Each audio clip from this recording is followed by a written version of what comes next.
Hi, boys and girls. This is Grandma Sheilla with a Christmas story for you today. Our story took place a long time ago, but the message in it is good for you and I today. It's called Denny's Christmas Revelation. Tain't right. Just tain't right. Denny sighed. It was cold, and the little boy was chilled clear to the bone. His little body was very bony. His two large trousers was all he had, the pockets of those big trousers to stick his hands in to try to keep them warm. And he had on a faded, well-patched red sweater. The wind was blowing. It was very cold. And he looked up at the thermometer there on the street to 10 below zero. Ooh, just looking at it made him cold. No wonder he thought it wasn't fair. He pushed his way through the crowd of people. He knew it was Christmas Eve. He could see in all the windows the toys and the clothes. But what did that have to do with him? Nothing. So he didn't even look. He just pushed through those people. And then when he got on the other side, here stood a big group of ladies looking into one of those windows that was full of beautiful ladies' clothes, all just right for this season. They were all dressed in beautiful coats, some of them furs. They were nice and warm, and they were looking in those windows, laughing and excited about what they were going to go in and buy. Denny muttered to himself, "They rich. Rich, all they do is go and buy something more. They don't even need it. But my mama..." And he stopped, and one tear came falling out of his bright blue eyes, down his freezing cold cheek. My mom, those ladies are just dames. My mom, she's a real lady. She's the best mama there ever was. I best get on down the road, I guess. And he went to the very last store on Fifth Avenue. And there in the window, he saw the desire of his heart. There was a blue sweater. It was fluffy and warm. And oh, how he wanted it for his mama. And he looked at it. He couldn't believe it was still there, he thought. What good does it do to look if I don't get to the paper office soon and get my papers and get out and get to work and get them sold? Mama won't even have anything to eat. I don't have enough dough to buy that sweater. He was so intently looking at that sweater for his mother, he never even noticed the little blue sweater that would have fit him perfectly, because his heart was not thinking about him. He was only thinking about his mother's needs. Well, he stood there a little longer, and he looked in that window, and right out loud, he was saying all these things. He said, "I guess there never was a babe in that manger. And I guess all those stories Mom told me about when she was a little girl and lived in the country, all those people that she said had the Spirit of Jesus, they would go a caroling on Christmas Eve. And they didn't just go to the rich houses. They went to all the houses. If we'd lived there, maybe they would have come to our house. But the rich wouldn't care to come to our house. It's not for us, 'cause we're poor. They don't care about sick mamas and little boys that sell papers. No, there must not be a babe in the manger. Well, standing over in the other corner of that window was a beautiful young lady, dressed in furs, her hands in warm gloves, a scarf around her neck, and a hat to keep her ears warm. And Denny, he thought, she must be window shopping. But there's nothing for us here. I best get to work quick. So he turned around, didn't pay any more attention to that young lady, and he started running, literally running, down that street that was covered with ice. Well, the lady, she turned around and she started as fast as she could after that little boy. She could almost not keep up. He didn't even see her.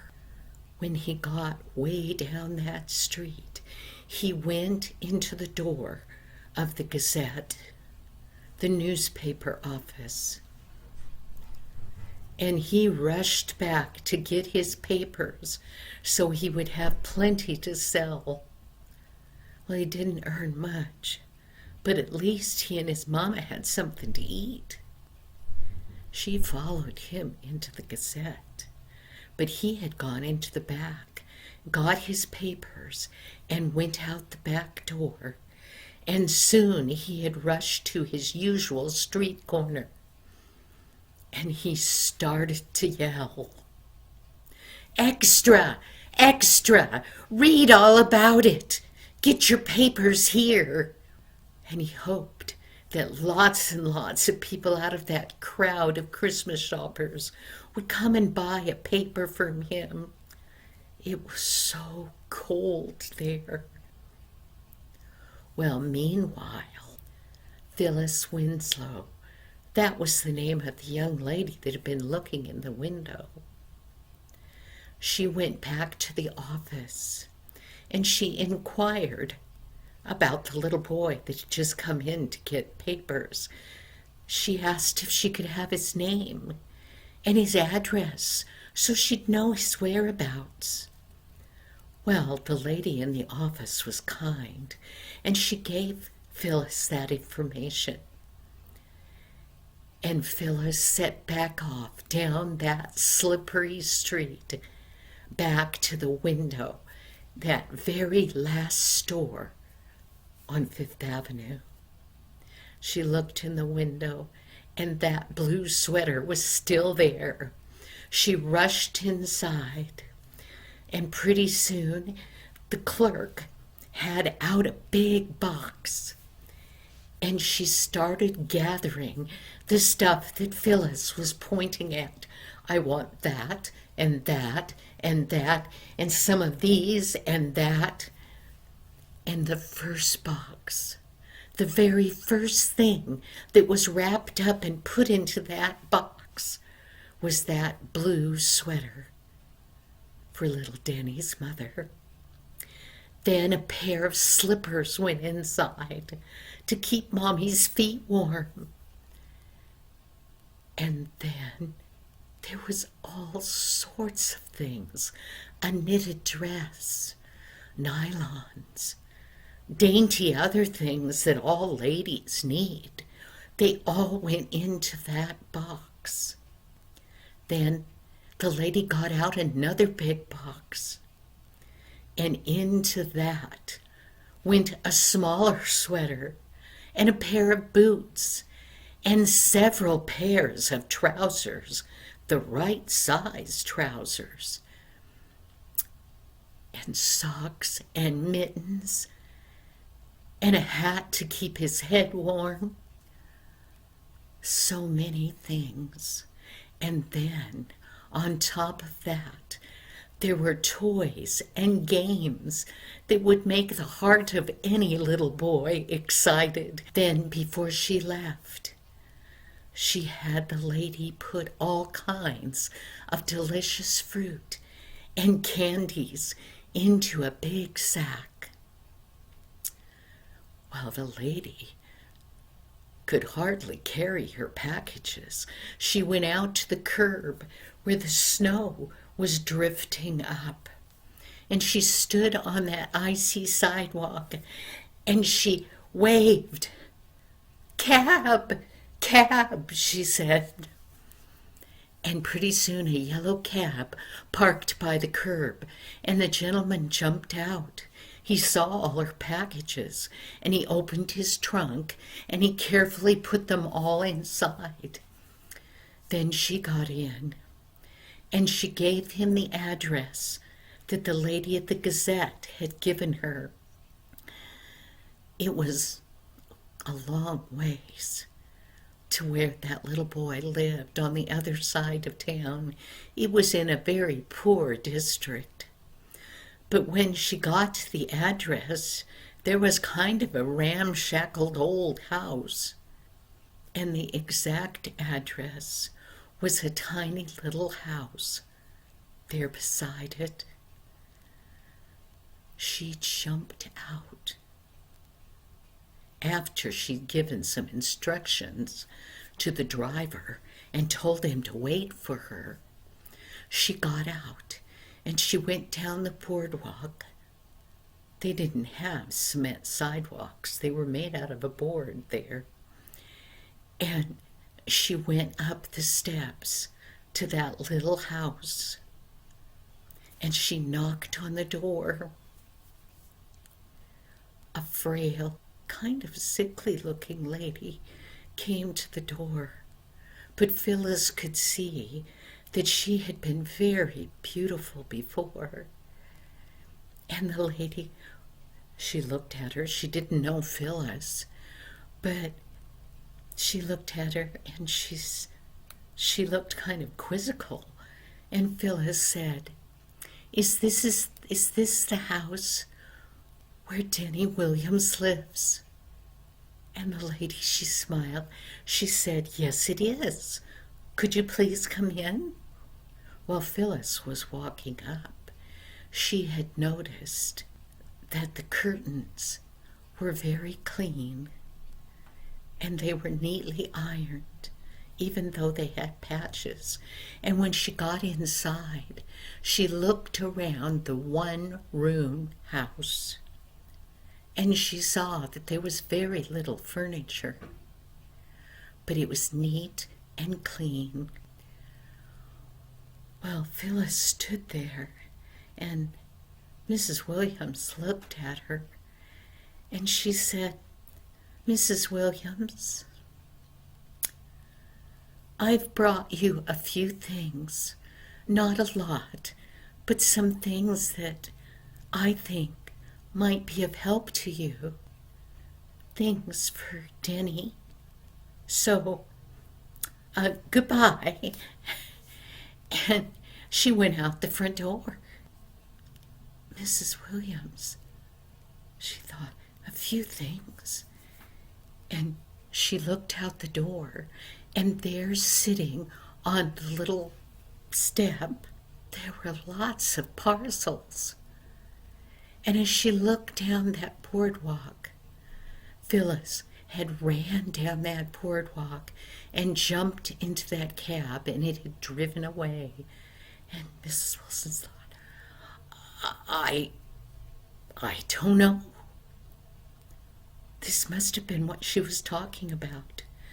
So she carefully brought in all those packages, and she shut the door, and she started opening them.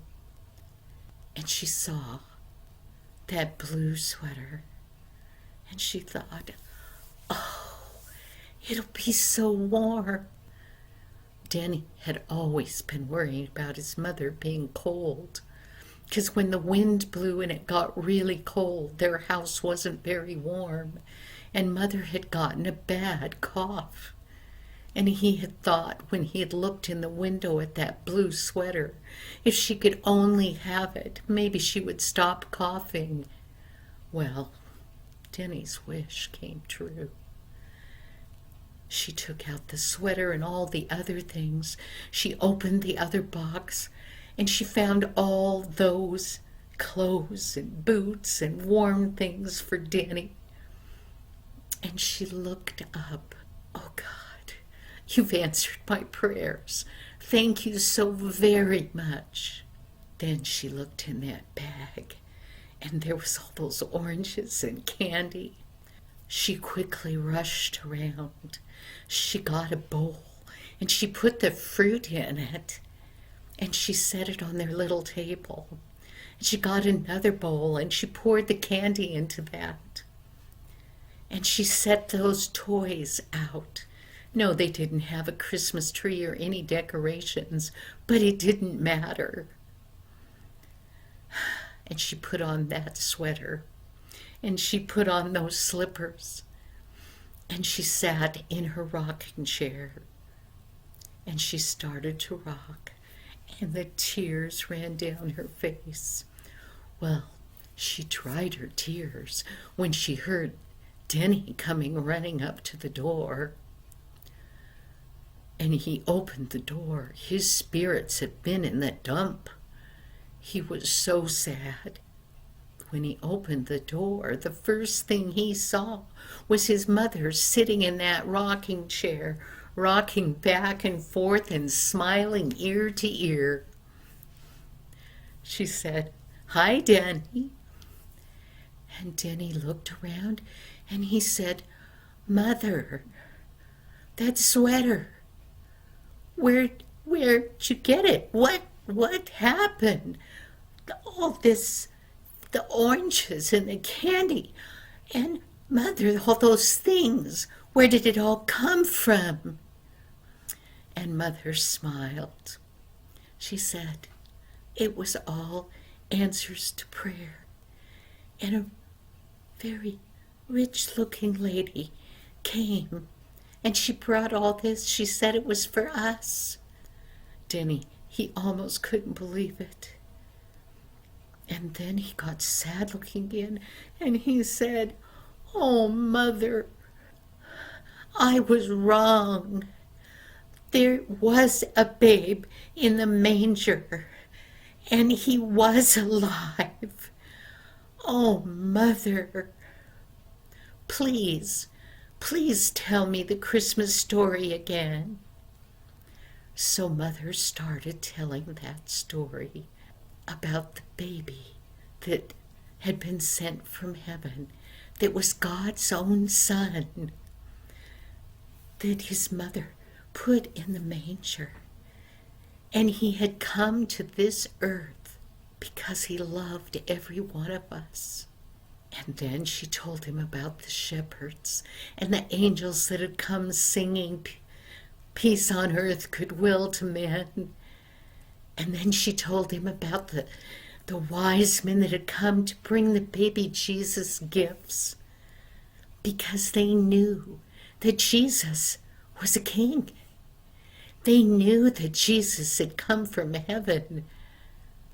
Imagine someone coming from heaven to live here that was the Son of God. Denny, once again he said, "Mom, I'm so sorry. I was wrong. I was really wrong. He's alive. Look, I thought that the rich didn't care about little boys that sold papers like me, and my beautiful mommy at home that was cold. But, Mommy, I was wrong. 'Tain't true what I said. Please tell me more, Mommy." But what he was saying was stopped right in mid-sentence. at the little window by the door. Denny looked and he couldn't believe it. There were young girls, and they opened their mouths and they started to sing, "O little town of Bethlehem, how still we see thee lie, above the deep and gloomless night. The silent stars go by, yet in thy dark street shineth the everlasting light. The hope and fears of all the years are met in thee tonight." Then they sang all the rest of those verses, and then they went right into other songs. Danny and his mother went close to the windows so they could look and watch and sing with those carolers. Finally, after they'd sang numerous songs all about that baby, last of all, they started singing, "Silent night, holy night, all is calm, all is bright." And when they finished, they silently turned around, and guess where they went? They went down that street. They had to go quite a ways till they were in a totally other district. And they went to the home of that young lady, Phyllis Winslow. She had sent everything that Denny had talked about there on the street in his sad little cold voice. Let's peek in that little window again. There was Denny, kneeling by the knees of his mother, as she was telling him all the rest of the Christmas story and the plan of salvation, about what Jesus had actually come here for. And then Denny interrupted her, and he said, "Oh, Mama, I was wrong. That baby is alive, Mama. And his spirit, as you call it, is still working, even on the rich people, Mama. And Mama, they must believe in our Jesus, them shepherds and them wise men, and Mama. Now, I feel like that I'm no different than those rich ladies I saw today. Jesus cares about me and you, Mama. He doesn't care if we're rich or if we're poor. He was poor when he was born too, Mama. And Mama, he's not just the wise men who were rich as king. Mama, he's our Jesus, and he's our King, Mama. Bye-bye, boys and girls.